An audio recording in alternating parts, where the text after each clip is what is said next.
তার আগের দিন ঢাকায় আসছি, সে বাস জার্নি, তারপর ট্রেন জার্নি, প্রথমে বাস থেকে ট্রেন থেকে থাকা ছিলাম এক রাত, পরের দিন আমরা আবার হাইস্ট করে মার্কিন বাইকে করে চলে আসলাম এখানে। তো লং জার্নি আবার সেই যাব, সেই লং জার্নি।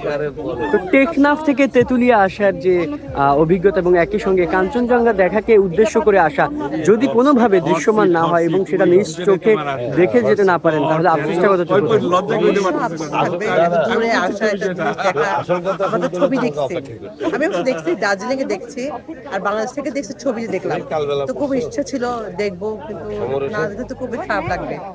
দেখতে পারলে কতটুকু আনন্দ নিয়ে বাড়ি ফিরবে? অনেক আনন্দ হবে, অনেক ছবি তুলবো, পোস্ট করবো, অনেক আনন্দ হবে। এখন আশা আছি ইনশাল্লাহ দেখা যাবে।